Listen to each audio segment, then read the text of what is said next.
I've never been in your seat. I've never had a 10-figure payday, right? But I think when you have those opportunities, there's such a once-in-a-lifetime thing, regardless of whether if you stayed in, it could have been worth double that and you would have made double that and all these other things. You could have.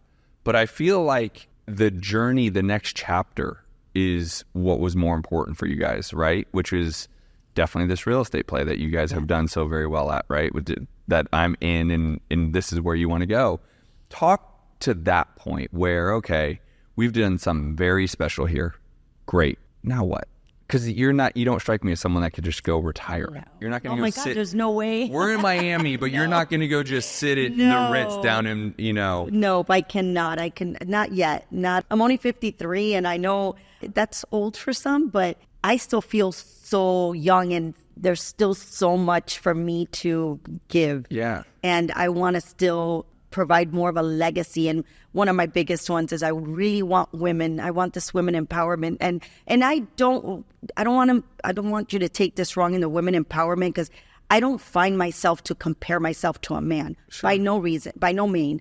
I don't like this whole thing of like, oh, if I'm in a corporate office, the C-suite's only for men and I feel empowered. No, if you want it, you're going to go get it. Yeah. What I want to teach women is be empowered. Don't feel afraid to do what you want to do, whether it's entrepreneurship, real estate investor, or being in a corporation and being a C-suite person, right?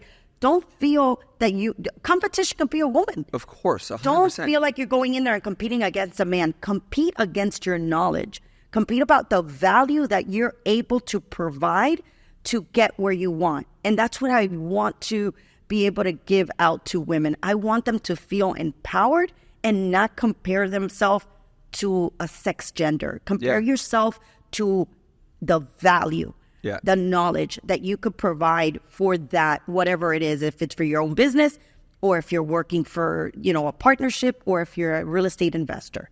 So there's a lot of motivational speakers and all that kind of stuff, but something that goes around that you've heard and I've heard a ton of times is me versus me. So the way I would rephrase what you're saying is I would just say, compare yourself against yourself and get 1% better every single day. 100%. To be better today than you were yesterday. And you will be in the C-suite. You will be the CEO. You will be the president of the United States. I mean, it is just a matter of time. It is happening. It's just right? happening. It just needs to be the right lady. But all those things are barriers that you, as Sophia, are going to be able to help women. And that's why I'm so happy to have you on, because as I told you, in my more single-family residential space, I try to empower women because I firmly believe what you believe. I believe if women could harness a little bit more thick skin and ability to believe in themselves, they would crush it financially relative to men. They would own the marketplace. Yeah. Realtors, investors, lenders, women would just own it, because I think women, you guys have all of the pieces. And the most important to me is the empathy. You guys have an ability to sit and listen, to agree, and then to empathize, where men just want to bulldoze a lot of times. I'm right. This is the way. This is the thing. Take it or leave it, right? But women will sit and listen, and they'll be patient, and they'll empathize. And that is the strongest quality I can think of. And that's why I know that women, if they just get around the Sophia Castros of the world who have been there, done that, built it, have another thing they're building, right, which is this movement, they need to be around you, right? So that is my plug right now. Go follow Sophia right now. But also, you do actually have a movement. It's Rain. Rain Finance Group. So what I did with Rain Finance Group is it's exactly how Bobby and I started many, many years ago, the business that we were able to sell.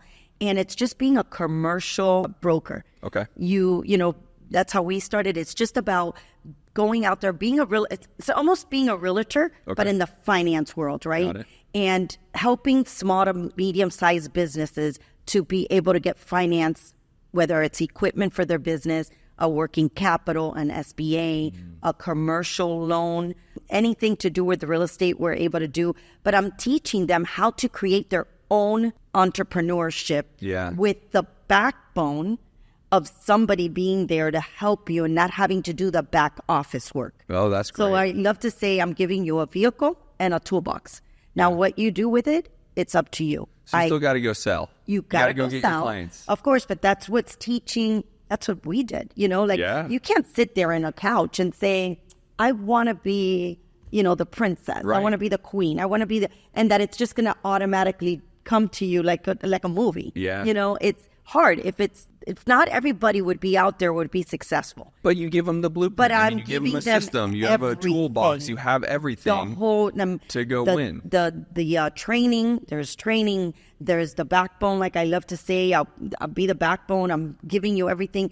I have all the lenders that will do it. I have everything that it will take for you to become successful, as long as you have that mindset and that focus and that want. Yeah. Because if you don't care to be successful or to create your own business, it's difficult. I have Well, you a just few won't that do that have failed. Yeah. Because they just think that, I'm on with Sophia, it's just going to rub off on me and Right. I'm just going to be successful. It's not the way it works.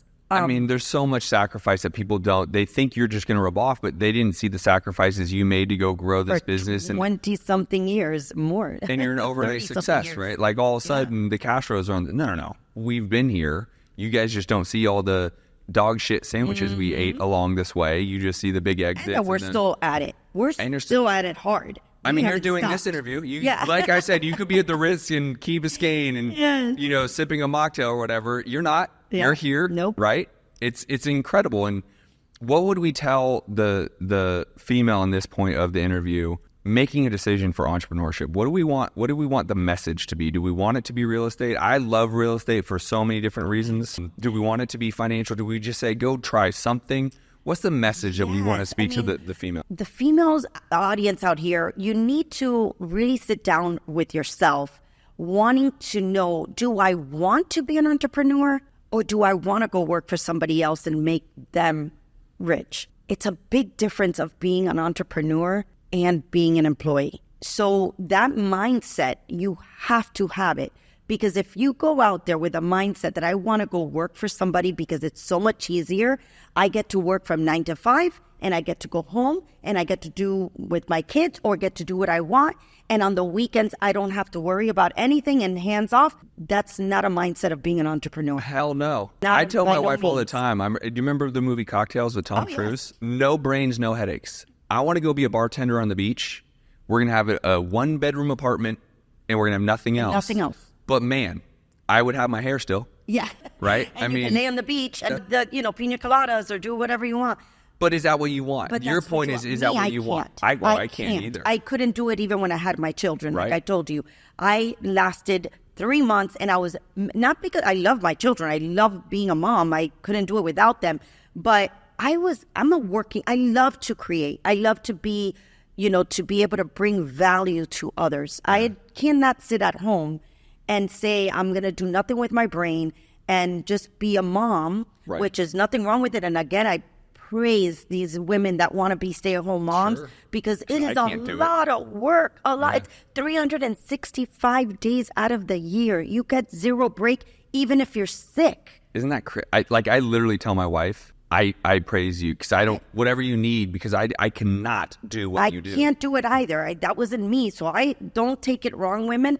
But you can't have the mindset of wanting to be an employee or a stay-at-home mom and try entrepreneurship. Right. It So won't. different. Yeah. You're working every single day, even on the weekends. Even if it's not all day, on the weekends, you're working on the weekends. I wake up on Saturday and Sunday and look at my email first thing and answer things or send things. Yeah. Or sometimes I have to go do a mastermind that we're course. involved with, Yeah. or go travel because I'm going to be in a an event. So it's entrepreneurship. I tell you all need to have that mindset of being an entrepreneur because there's no greater reward in the world than being an entrepreneur. You call the shots. You do what you want to create.